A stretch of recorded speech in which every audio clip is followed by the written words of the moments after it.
सुबह सुबह मॉर्निंग की शुरुआत हो रही है मम्मी पापा के लिए चाय बनाने से। मम्मी तो अभी उठे नहीं है, पापा उठे हुए थे बिस्तर में, तो उनको चाय बना के दी। आप लोगों को एक बात बताऊं, जब मेरी शादी हुई थी ना शुरू शुरू में, तो अब 12th पास करते ही मेरी शादी हो गई थी। मैं बीए फर्स्ट ईयर में थी तब। तो ससुराल में आई होकर के मैं सुबह जल्दी उठ जाने वाली हूँ, उठ के मैं चाय बनाती थी शुरू शुरू में। अब मैं चाय पीती नहीं थी, तो पापा देखे ही रहते थे चाय तो पीती नहीं है, लेकिन सुबह उठ के हम लोगों के लिए चाय बनाती है। तो मम्मी थोड़ा लेट ही उठते थे, तो पापा ने मेरे से बोला एक दिन कि तू रोज़ रोज़ सुबह उठ के चाय क्यों बनाती है, तू चाय पीती नहीं है, आराम से बाद में मम्मी अपने आप बनाएगी उठ के। तो उस दिन से ना मैंने उनकी बात ही पकड़ ली। मैंने कब कितने तक चाय नहीं बनाई सुबह, क्योंकि मुझे लगता था कि पापा ने एक बार बोल दिया है, हो गया वो बना के पी लेंगे। क्योंकि मुझे ना तब बिल्कुल मतलब अकल भी नहीं थी, सच्ची बताऊँ। इतनी एक जो अकल होती है ना, मतलब कि हाँ मेरा घर मेरा परिवार वाला, शुरू शुरू में ऐसा बिल्कुल नहीं होता। शुरू शुरू में ऐसा लगता है कि सिर्फ पति मेरा है, बाकी सास ससुर तो इसके मम्मी पापा है, मेरे थोड़ी मम्मी पापा है, ऐसा लगने वाला हुआ। लेकिन जब धीरे धीरे अकल आती है ना, तब पता चलता है नहीं, वो भी हमारे मम्मी पापा ही हैं करके। तो आज मुझे सुबह सुबह जब मैं चाय बना रही थी, मुझे वही याद आ रहा था कि एक दिन मैंने ऐसा सोचा था करके। तो अब तो फिलहाल मैं बुढ़ी हो गई हूँ, अकल आ गई है मुझे। उसके बाद ना आज सुबह सुबह उठी जैसे ही, फिर मम्मी पापा के लोगों को चाय वाय दी और झाड़ू पोछा किया, अपना जो भी काम वाम था। आज सुबह से ही ना मौसम थोड़ा भयंकर टाइप का हो रहा था, बादल आदल लगे हुए थे, बारिश आने जैसा हुआ था। जब मैं उठी तब तो बारिश नहीं हुई थी। तो फिर मैं महादेव जी के लिए पानी भर के लाई। आजकल ना हमारे घर पे बिल्कुल फूल वूल नहीं खिले हुए हैं। तो यहाँ पे एक मम्मी ने फूल का पौधा लगाया था, जिसमें येल्लो येल्लो फूल आते हैं प्योली के जैसे, लेकिन ये प्योली नहीं है, किसी और चीज़ का ही फूल है ये। तो उसके फूल तोड़े, थोड़े से मैंने यहाँ पे राई बोई थी, उस पर भी फूल लगे थे सरसों के, तो सरसों के फूल भी तोड़ लिए थे। आजकल भगवान जी को सरसों के ही फूल चढ़ रहे हैं। तो फिर मैं अपना जो भी थी पूजा पाठ निपटाती हूँ यामी के स्कूल जाने से पहले। तो यामी तो अभी सो ही रही थी फिलहाल, अभी टाइम नहीं हुआ था स्कूल का। तो मैंने बढ़िया से अपने महादेव जी को स्नान ध्यान कराया, उनकी पूजा पाठ की, थोड़ी देर भजन कीर्तन करती हूँ मैं सुबह। तो आज मेरा मन था सुबह मज़ेदार से आलू के पराठे बनाऊं। कब से आलू के पराठे नहीं बनाए हैं मैंने। मौसम भी बाहर ठंडा हो रहा था, तो मज़ेदार चटपटे से आलू के पराठे खाने का मन हो रहा था। साथ में यामी के लंच बॉक्स के लिए भी हो जाएंगे आलू के पराठे। बच्चे भी आलू के पराठे बहुत अच्छा मानते हैं। उनके लिए तो कम मिर्च वाले बनाऊंगी, मेरे लिए तो खूब मिर्च लहसुन वहसुन डाल के बनाऊंगी, जो मुझे बहुत ज़्यादा पसंद होता है।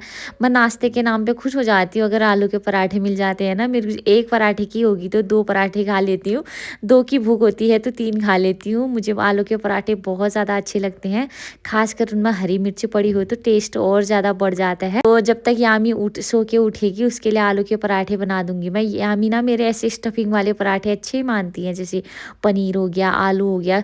दिखने से तो कोई नहीं कहेगा या आलू पनीर के पराठे खाती है, जैसी उसकी हेल्थ है, लेकिन फिर भी ऐसी चीज़ें अच्छा मानती है। सिंपल रोटी या दाल चावल कम ही खाती है, ऐसे पराठे अराठे बने हो घर में, कुछ चटपटी चीज़ें बनी हो तो खाना पीना खा लेती हैं। तो सबसे पहले कम मसाले डाले, उसको अच्छे से मिक्स किया।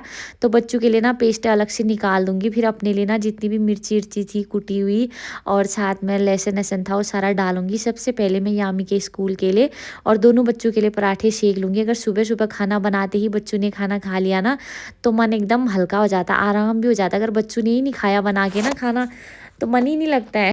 मैं सच्ची बताऊँ, जब खाना बना के ना, एक खाना बनाना एक सबसे बड़ा हुनर है, पता है। जब आप सबकी पसंद का खाना बनाते हो, खाना बनाने के बाद जब आपकी फैमिली खा के बोलती है ना आज खाना बहुत अच्छा बना है, तो खाना बनाते समय जितनी भी थकान लगी रहती है, अगर एक ने भी बोल दिया ना खाना बहुत टेस्टी बना था, तो सारी थकान उनके बोलने से ही उतर जाती है। तो मैं फटाफट पराठे सेक रही थी। इसके पापा भी ना आलू के पराठे बहुत अच्छे से खाते हैं। साथ में यहाँ पे मम्मी पापा भी घूम रहे थे, मम्मी की आज मेहंदी लगाने की हो रही थी, पापा भी वहीं पे थे। मैं पापा के हाथ से फटाफट बच्चों के लिए पराठे देते जा रही थी, पापा बच्चों को खिलाते जा रहे थे, क्योंकि पराठे जल जाते हैं ना अगर मैं छोड़ के जाती हूँ तवे पे। तो पापा उधर ही थे, बच्चों के लिए खाना पीना ले जा रहे थे पापा, और मैं बनाते जा रही थी। मम्मी की यहाँ पे मेहंदी लगाने की तैयारी हो रही थी। मैंने सोचा था मैं लगा दूंगी, लेकिन मेरी यामी को स्कूल के लिए देर हो रही थी ना, तो उसके लिए पराठे बनाने थे, फिर उसको रेडी भी करना था। यामी को रेडी करने में लगभग एक आधा घंटा लगता है। जिनके घर में छोटे छोटे बच्चे होते होंगे ना, उनको पता होता है कि ये बच्चों को तैयार करने में कितना टाइम लगता है। बच्चे सुबह तैयार ही नहीं होते हैं, बड़ी मुश्किल से। यामी को तो फिलहाल कोई तैयार नहीं कर सकता है मेरे अलावा। उसके जूते चप्पल पहनाने में ही 1 घंटा लग जाता है। जूते कभी बोलेगी लेसेस टाइट हो गए, कभी ढीले हो गए, बाल ऐसे क्यों बनाए। अब 2 चुटिया मम्मा रिबन डाल के बनाओ बोल रही थी। मैंने बोला बाबू अभी तो छोटा है, अभी थोड़ी बनाते हैं रिबन से, अभी ठंडी के दिन है। एक ही चुटिया बनाने में 2 घंटे लग जाते हैं। इसकी अगर 2 चुटिया बनाने लग जाऊंगी तो फिर तो हो गया, मुझे सुबह से इसके बाल वाल बनाने के लिए लगे रहना पड़ेगा। फिर इसके बूबू चले गए थे यामी को स्कूल छोड़ने के लिए। मैं लगी थी अपने लिए पराठे बनाने के लिए, तो उसके लिए मैंने डाला इसमें हरा धनिया, खूब भर भर के मिर्च विर्च डाली, बढ़िया से चटपटे से पराठे बनाए मम्मी पापा और अपने लिए। फिर मैं खाने लगी थी नाश्ता, क्योंकि मुझसे बिल्कुल वेट नहीं हो रहा था। फिर जैसे ही बाहर गई ना, बाहर एकदम से बारिश शुरू हो गई थी। सुबह तक तो बारिश नहीं लगी हुई थी, अचानक से इतनी झमाझम बारिश होने लग गई थी। थोड़ी देर बारिश हुई झमाझम, फिर रुक गई थी। और बारिश रुकने के बाद ना मौसम एकदम कितना प्यारा हो जाता है। तो अभी तो हल्की हल्की बारिश हो रही थी। चलो बारिश तो चाहिए ही हो रही थी। खेती पाती तो फिलहाल कुछ है नहीं, साग सब्जी भी ठीक ठाक हो जाएगी, साथ में धूल वूल भी बैठ जाएगी। जैसे अंदर गई, पापा ने बिल्कुल थाली बर्तन खाना खा के ऐसे चाट रखे थे ना, जैसे धोने की ज़रूरत ही नहीं थी उनको। फिर थोड़ी देर में मैं चली गई थी भाभी के घर, ठंडा भी हो रहा था। हम लोगों की हरकत है देखो, एक दाना चूक का था, किन्नू शान के हम लोगों ने आराम से बैठ के खाया। तो आज के ब्लॉग में इतना ही रखते हैं। कैसा लगा ब्लॉग कमेंट करके ज़रूर बताइएगा। वीडियो पसंद आए तो लाइक शेयर कर देना, ठीक है। Bye bye.